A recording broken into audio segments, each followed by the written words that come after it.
మల్కాయిరి parliament 40 లక్షల ఓట్లతో దేశంలోనే అతిపెద్ద పార్లమెంటరీ కాన్స్టిట్యున్సీగా ఉంది కాబట్టి ఇక్కడ నాయకులకి కార్యకర్తలకు కొదవ లేదు కాబట్టి ప్రజల ఆశీర్వాదానికి కూడా కొరత లేదు కాబట్టి 1,00,000 మంది తరలి వచ్చి మల్కాయిరి పార్లమెంట్ పరిధి నుంచి 1,00,000 మంది తరలి వచ్చి దీన్ని విజయవంతం చేస్తామని పిలిపించినాం.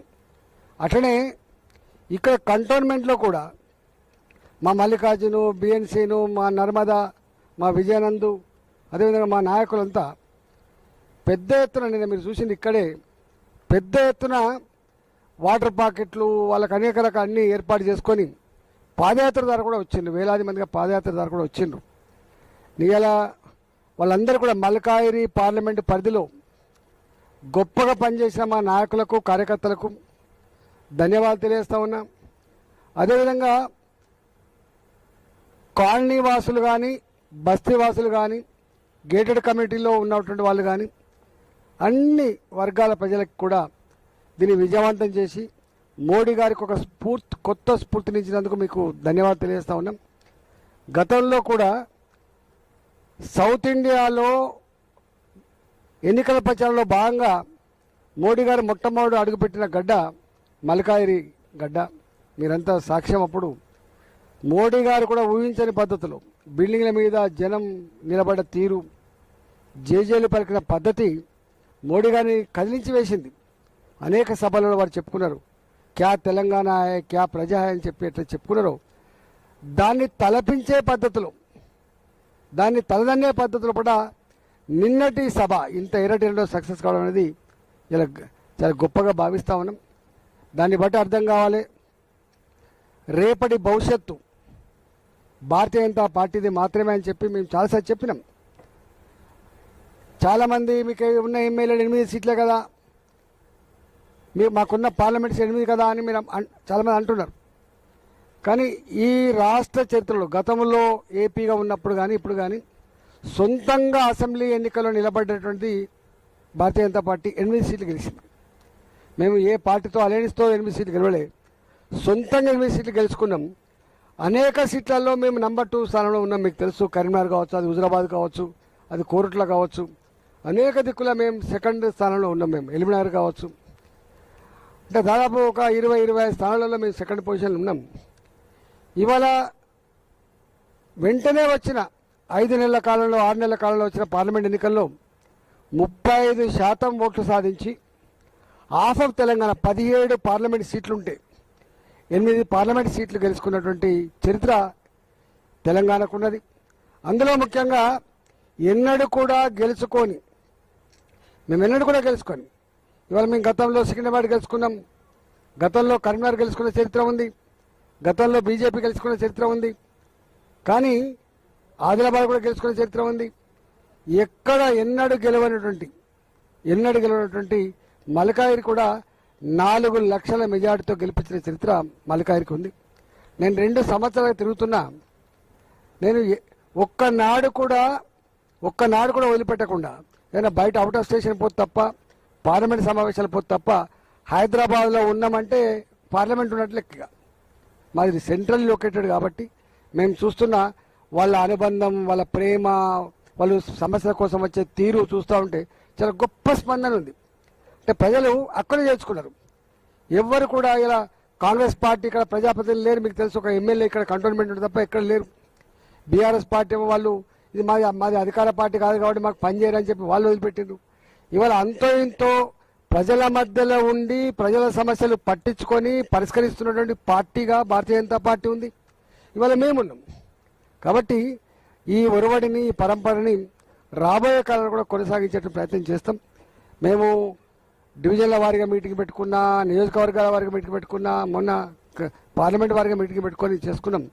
మళ్ళీ ఒక 2-3 రోజులలో 2-3 రోజుల పరిధిలోనే తప్పకుండా మా పార్లమెంటు పరిధిలో ఉన్నటువంటి పార్లమెంటు స్థాయి నుంచి మొదలుపెట్టి బూత్ స్థాయి వరకు ఉన్నటువంటి క్రియాశీల నాయకుల, కార్యకర్తల యొక్క ఒక మంచి మీటింగ్ కూడా పెట్టుకొని మరోసారి ధన్యవాదాలు చెప్పేటువంటి ప్రోగ్రాం చేస్తాం.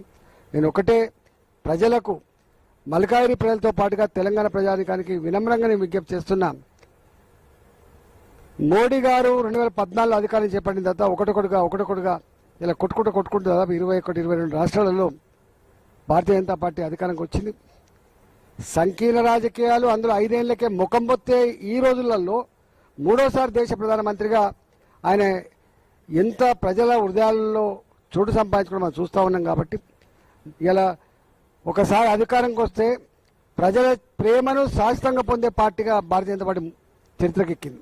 అది గుజరాత్ ఇలా 30 ఏళ్ళు అవుతుంది వరుసగా రావడం. ఇవాళ మధ్యప్రదేశ్ 20 ఏళ్ళుగా వరుసగా మేము అధికారంలో ఉన్నాం.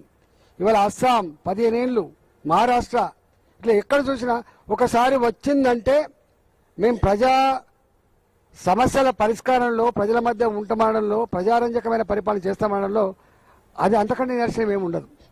కాబట్టి రేపు తెలంగాణ కూడా అప్పుల ఊబిలో ఉన్న తెలంగాణ, ఇవాళ ఏ సమస్య పరిష్కారం కాక అన్నమో రామచంద్ర అని చెప్పి దుఃఖిస్తున్న తెలంగాణ రైతుల, తెలంగాణ యువకుల, తెలంగాణ మహిళల, తెలంగాణ విద్యార్థుల యొక్క ఈ అన్ని రకాల సమస్యల పరిష్కారం ఒకటే ఒక మార్గం.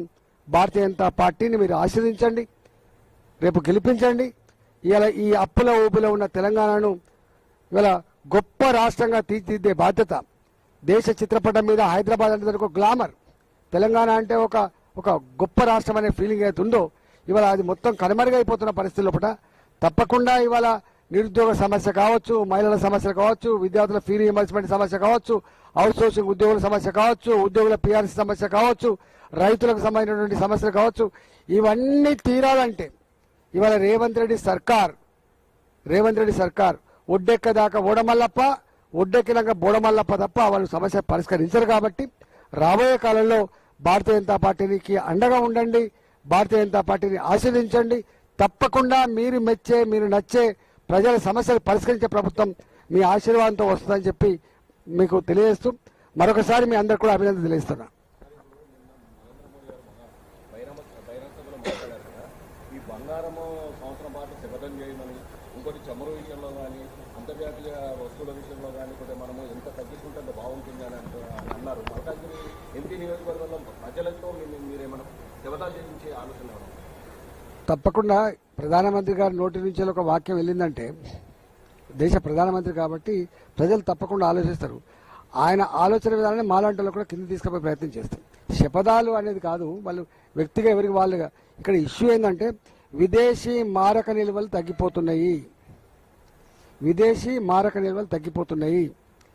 ఇక్కడ ఉత్పత్తులు వాడండి. రెండవది, మనం ఇంపోర్ట్ చేసుకునే వాటి మీద కొంత ఆంక్షలు పెట్టుకునే, తక్కువ వాడుకునే ప్రయత్నం చేయండి. అందులో ముఖ్యంగా ఆయిల్స్, తినే ఆయిల్స్ కావచ్చు, మనం వెహికల్లో వాడుకునేటువంటి ఆయిల్స్ కావచ్చు, బంగారం కావచ్చు. మనకి బంగారం మీద మోజు ఉంటుంది. అంటే ఇప్పుడున్న పరిస్థితిలో ఇంత సంక్షోభ సమయంలో మీకు తెలుసు అన్ని దేశాలు, యూరోపియన్ దేశాలు, అన్ని దేశాల్లో కూడా ఈవెన్ ఇంక్లూడింగ్ అమెరికా ఎట్లా పెట్రోల్ ధర పెరిగినాయి, ఎట్లా గ్యాస్ ధర పెరిగిందో మీరు చూస్తూ ఉన్నారు. కాబట్టి యుద్ధం తక్కువ రోజులే అయినప్పటికీ కూడా యుద్ధం తీవ్రత ఎంత ఎక్కువ ఉందో మనం చూస్తూ ఉన్నాం. కాబట్టి ఇట్లాంటి గంభీరమైన సమయంలో ప్రధానమంత్రి ఉండొచ్చు కాక, కానీ దీన్ని కంట్రోల్ చేయగలిగే కెపాసిటీ ప్రజలకు మాత్రమే ఉంటుందని చెప్పి వాళ్ళు చెప్పిండ్రు. కాబట్టి డెఫినెట్గా ప్రజలు దాన్ని అందిపుచ్చుకుంటారని చెప్పి అనుకుంటారు. అంటే ఈ సభలో ఈ అంశాన్ని ఇంత గొప్పగా, ఇంత ఎఫెక్ట్గా చెప్పగలిగిందంటే, ఇంత బాధతో చెప్పగలిగిందంటే దాని తీవ్రత ఎంత ఉందో మనకు అర్థం కావాలి. ఇవాళ టక్కన పెట్రోల్ ధర పెరిగిన లొల్లి పెడతాం మనం, గ్యాస్ ధర పెరిగిన లొల్లి పెడతాం మనం, బంగారం ధర విపరీతంగా పెరుగుతూ ఉంది. సామాన్యుడికి పుస్తల తాడు కూడా కొనుక్కొని పరిస్థితున్నది. బంగారం మన దగ్గర తక్కువ, మొత్తం అంతా కూడా ఇంపోర్టెడ్ బంగారమే వస్తుంది. కాబట్టి make in India, made in India కావాలి. Make in India, made in India ఇక్కడ చదువుకున్న పిల్లలకు ఉపాధి దొరుకుతుంది. ఇక్కడ